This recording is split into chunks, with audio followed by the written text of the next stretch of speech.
Assalamualaikum warahmatullahi wabarakatuh. Waalaikumsalam warahmatullahi wabarakatuh. Bismillah, alhamdulillah, alhamdulillah rabbil alamin, wa bihi nasta'inu ala umuri dunya waddin.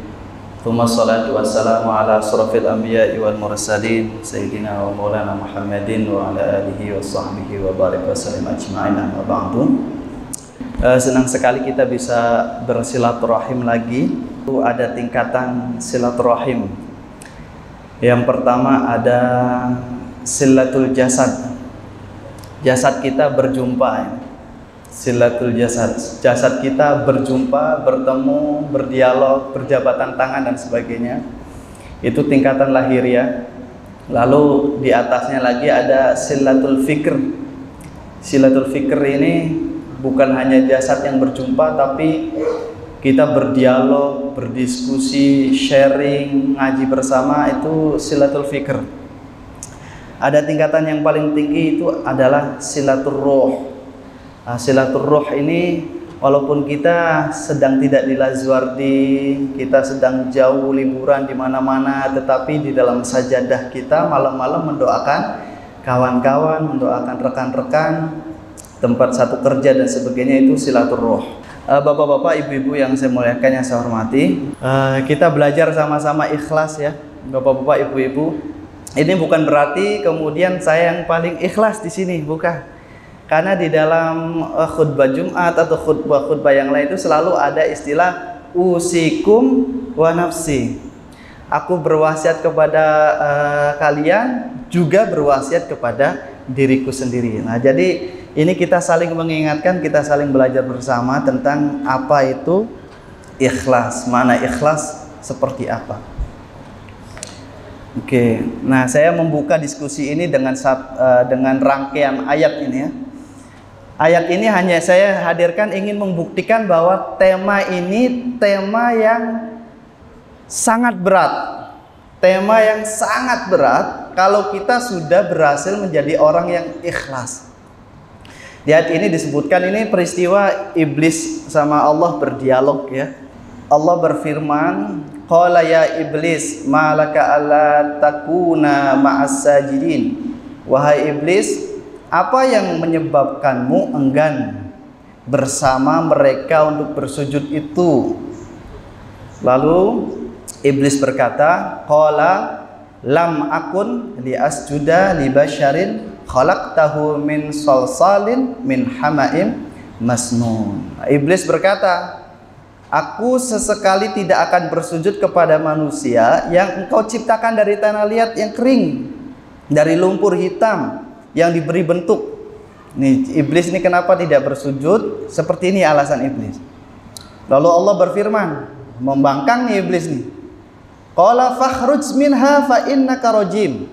Keluarlah dari surga engkau iblis, karena sesungguhnya kamu terkutuk.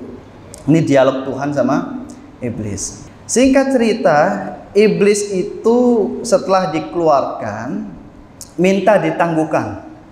Tuhan, kalau kamu keluarkan aku dari surga, maka tolong berikan SK kepadaku untuk menggoda manusia. Jadi iblis itu bekerja berdasarkan SK ini. Ada surat keputusan dari Tuhan. La qala rabbi fa'angdirni ila yaumi yub'atsun. Wahai Tuhanku, tangguhkanlah usiaku. Ini kalau dalam tafsir Departemen Agama. Sampai hari manusia dibangkitkan. Jadi iblis usianya dipanjangkan sampai hari yaumil qiyamah nanti. Nah, permintaan iblis ini diterima oleh Tuhan. Qala fa innaka minal munzarin. Sesungguhnya kamu termasuk golongan yang ditangguhkan. Jadi permintaan iblis diterima oleh Tuhan dan diberikan SK. SK untuk menggoda manusia. Nah, yang menarik di sini, iblis ini berkata, Tuhanku, karena engkau telah menyesatkanku, karena engkau telah mengeluarkanku, sungguh aku akan menjadikan atau menciptakan kejahatan terasa indah bagi kita semua ini, penduduk di muka bumi ini. Iblis akan menyesatkan semua manusia. Tetapi iblis ini di kalimat ini yang menarik, illa ibadaka minhumul mukhlasin. Kata iblis, kecuali ada satu hamba yang tidak bisa kami sesatkan mereka, kecuali apa? Orang-orang yang ikhlas. Nah, jadi tema ini tema yang sangat dalam nih. Tema ikhlas, orang yang kalau sudah ikhlas maka iblis pun tidak bisa menggoda manusia. Nah, pertanyaannya nih, apakah ada di sini kita yang tidak tergoda oleh iblis nih? Nah, jadi ini satu-satunya orang yang tidak bisa digoda oleh iblis itu adalah orang yang ikhlas, mukhlasin. Jadi ikhlas itu berasal dari kata akhlaso yukhlisu ikhlason. Nanti fa'ilnya bisa mukhlisun, maf'ulnya bisa mukhlasun. Lah di sini ayatnya disebut mukhlasin. Lah jadi hanya ada satu hamba yang tidak bisa digoda oleh iblis, itu hanya orang-orang yang ikhlas. Nah, semoga kita bagian dari ini ya. Nah, ini begitu dasarnya iblis itu menggoda manusia, sampai-sampai disebutkan di dalam Al-Qur'an surat Al-A'raf itu iblis akan mendatangi kita di sini, tsumma la'atiyannahum min baini aydihim wa min khalfihim wa an aymanihim wa an syama'ilihim. Jadi iblis itu akan menggoda kita dari beragam arah. Dari arah depan, dari arah belakang, dari arah kanan, dari arah kiri. Jadi beragam sisi kita nih disekat oleh namanya iblis ini, setan ini. Setan akan mendatangi kita dari depan, dari belakang, dari kanan, dari kiri. Lihat. Kemudian para mufasir mengatakan dari depan itu setan akan menggoda kita dari angan-angan kita. Cita-cita kita, masa depan kita, kadang keturunan kita. Ini yang bersifat masa depan. Itu iblis datang di situ. Nanti kalau kamu nggak punya uang, kasihan anakmu. Wah, bagaimana caranya? Korupsi misalkan. Nah, itu cara iblis menggoda ini dari arah depan. Arah depan itu cita-cita kita, kemudian keturunan dan sebagainya. Lalu iblis akan mendatangi kita dari belakang. Dari belakang ini pengalaman buruk kita, dosa-dosa kita ya. Kita manusia ya, banyak dosa, macam-macam semuanya. Saat kita mau bertobat kepada Allah, iblis bilang dosamu tuh terlalu banyak, nggak mungkin Tuhan akan mengampunimu, misalnya gitu. Itu dari arah belakang. Sisi psikologis, dari psikologis pengalaman kita selama hidup di dunia.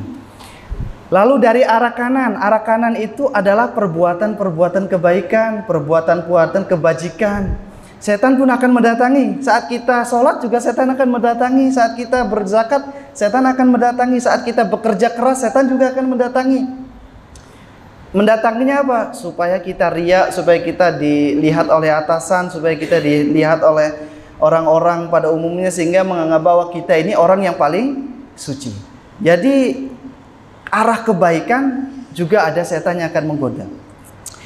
Arah kiri itu keburukan jelas. Ini keburukan sudah jelas lah. Dosa macam-macam itu ada setan. Jadi beragam arah. Yang menarik, ayat ini tidak menyebutkan setan datang dari arah atas sama arah bawah. Lah ini apa ini? Arah atas sama arah bawah. Arah atas itu adalah kesadaran kita akan ketuhanan. Ini yang kemudian para mufasir menyebutkan kita yang sudah sampai di maqam ikhlas, yang berbuat kebaikan tapi tidak berharap pada manusia, ria dan sebagainya, mutlak karena Allah, itulah yang tidak mungkin digoda oleh iblis. Berdasarkan ayat ini bahwa iblis tidak mampu menggoda orang-orang yang mukhlasin, orang-orang ikhlas. Arah bawah juga demikian, karena ketawaduan dan sebagainya. Nah, itu merupakan ini cara setan untuk menggoda kita. Yang jelas ayat ini menunjukkan bahwa tema kita ini begitu berat ya. Kalau kita berhasil menjadi orang yang ikhlas, maka kita sudah berhasil menjadi orang yang tidak bisa digoda oleh setan. Nah, setan ini banyak nanti di dalam Al-Quran. Setan itu bisa dalam bentuk manusia, juga dalam bentuk jin. Makanya di dalam surat An-Nas itu minal jinnati wan nas. Nah, bisa juga setan ini dalam bentuk atasan kita, misalkan gini, misalkan ya. Kok Pak Joko tertawanya semangat banget. juga bisa bawahan kita atau kawan kita yang mengompor-ngompori macam-macam di saat kita bekerja, itu juga bagian dari setan. Kalau apa? Kalau itu mengajak kepada keburukan. Jadi setan itu bisa dalam bentuk jin dan bentuk manusia. Lalu apa itu ikhlas? Gitu. Nah, ikhlas itu kalau kita mengkaji di dalam Al-Quran, saya mengutip di sini di kitab Mukhtasar Ihya Ulumuddin ya. Itu ada beragam ayat tentang ikhlas. Salah satunya adalah Bismillahirrahmanirrahim. Ala lillahid dinul khalis. Bahwa ketahuilah hanya untuk Allah agama yang bersih.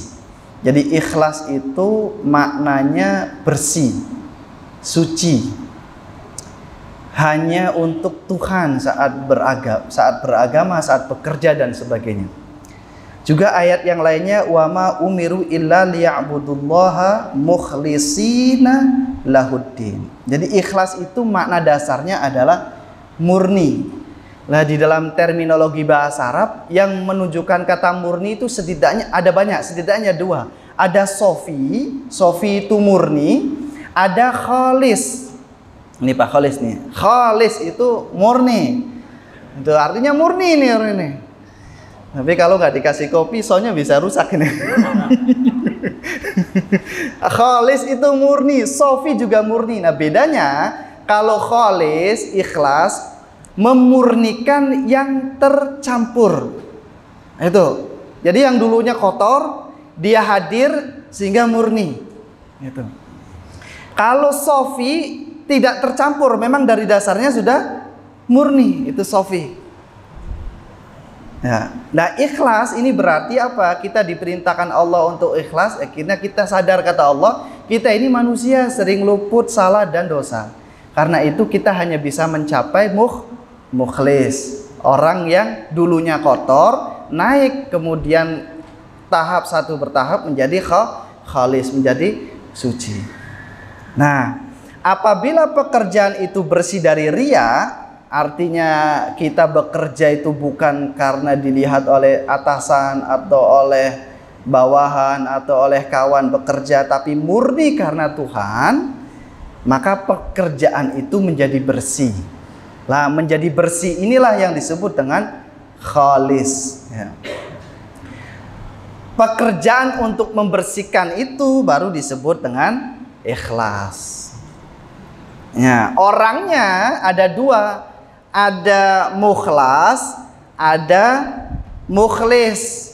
Kalau mukhlis orang yang belajar ikhlas. Jadi kadang ikhlas, kadang tidak. Kalau mukhlas, orang yang sudah ikhlasnya sudah paten, udah mantap, tidak berubah lagi. Ini mukhlas ini yang disajikan di dalam ayat tadi, yang tidak bisa diganggu oleh setan dan sebagainya. Nah, yang menarik nanti ini ada pendapat dari Syekh Fudail bin Ayyad. Di dalam Ihya disebutkan bahwa meninggalkan pekerjaan dikarenakan manusia itu disebut riya. Kalau bekerja karena manusia disebut syirik. Ini kata Syekh Fudail. Lah, ikhlas itu tidak ada syirik dan riya, benar-benar murni untuk Tuhan. Karena di dalam Al-Quran itu kita disebut bahwasanya Allah berfirman, wa ma khalaqtul jinna wal insa illa liya'budun. Tidak aku ciptakan jin dan manusia untuk liya'budun. Liya'budun itu abdun, abad itu maknanya hamba. Jadi kita tidak diciptakan oleh Allah kecuali menjadi budaknya Allah, menjadi pekerjanya Allah, menjadi khalifahnya Allah. Lah, bekerja, mengajar, mengabdi dan sebagainya itu bagian dari perintah Allah. Jadi ikhlas itu kesadaran penuh apa yang kita kerjakan orientasinya itu adalah Allah. Wah, karena orientasinya itu Allah, maka kita pelajari ini. Allah itu sukanya apa sih, misalkan.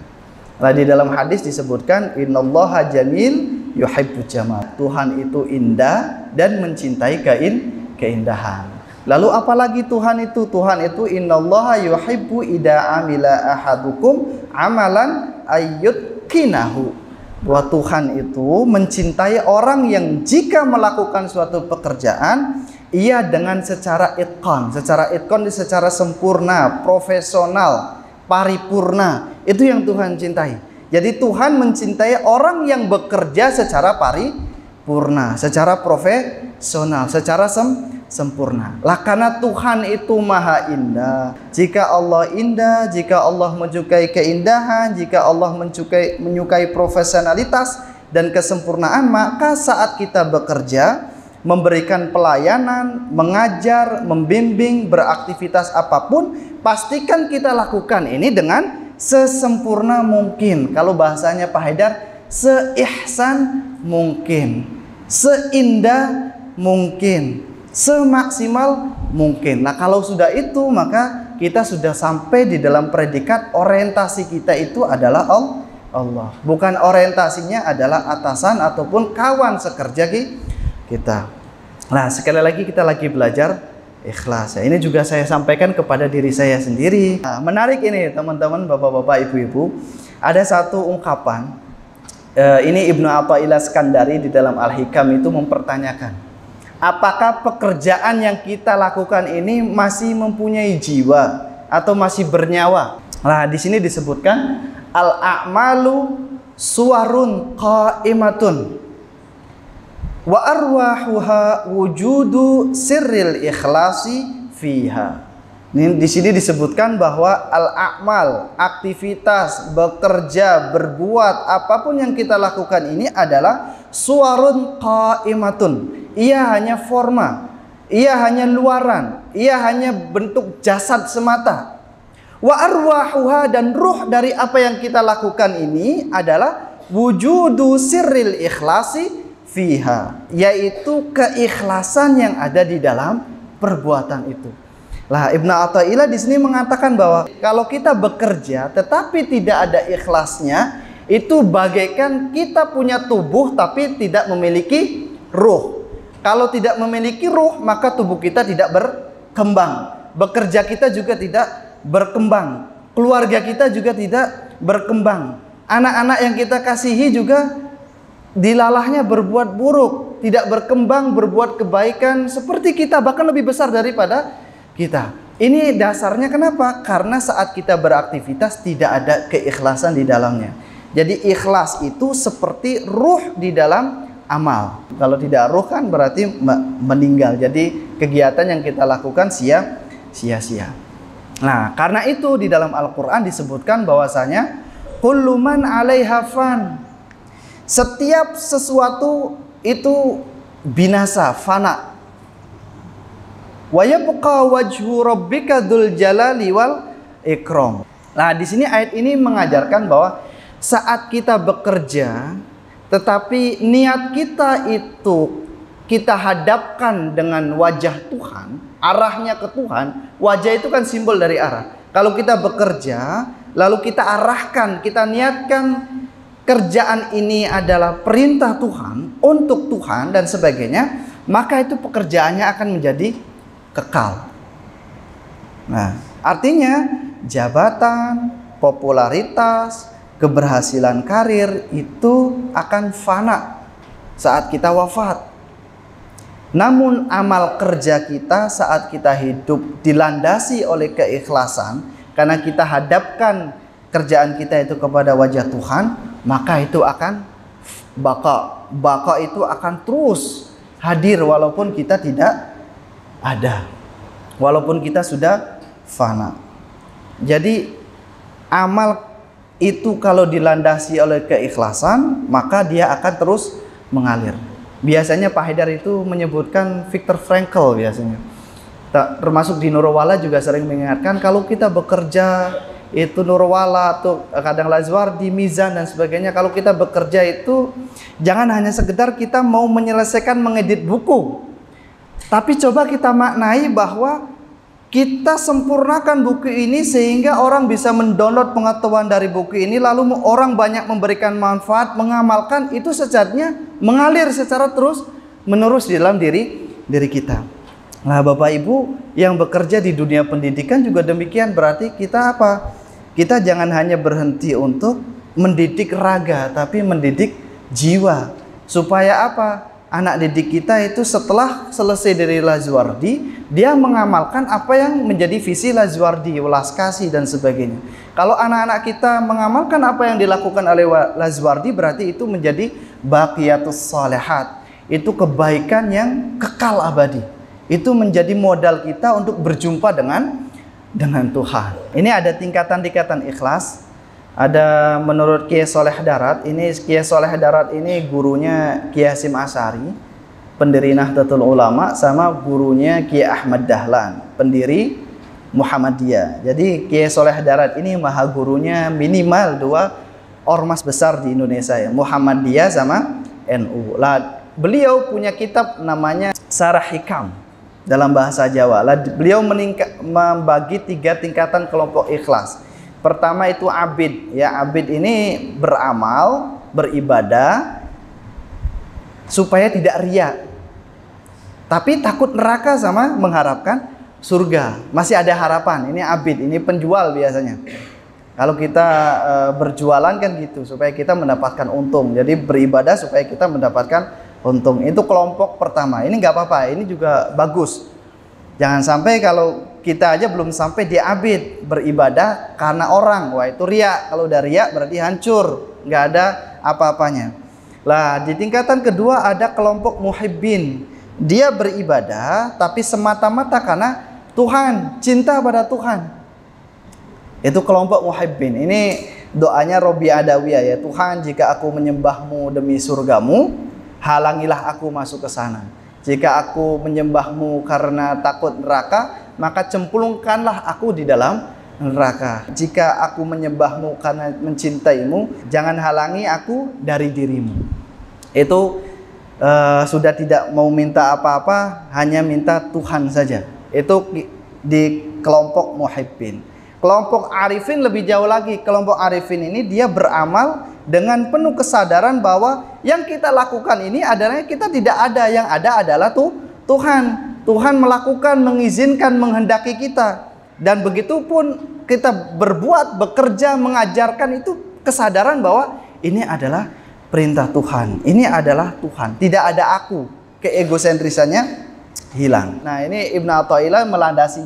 Kalau kita bekerja, tolong hadirkan di awal itu keikhlasan. Betapa pentingnya keikhlasan, kata Ibnu Athaillah. Sampai-sampai di situ disebutkan man asyraqat bidayatuhu asyraqat nihayatuhu. Siapa yang awal perjalanannya, siapa yang awal bekerjanya itu dipenuhi dengan sinar, maka di akhirnya pun dipenuhi dengan sinar. Nah, bahasa mudanya itu lakukanlah dengan apapun yang kita lakukan dengan bismillah. Bismillah itu kan dengan menghadirkan Tuhan. Lalu di situ ada Tuhan itu maha apa? Maha Rahman, maha Rahim. Maka kita lakukannya dengan penuh Rahman dan penuh Rahim. Penuh Rahman itu welas asihnya tidak hanya untuk kaum muslim saja, untuk semuanya.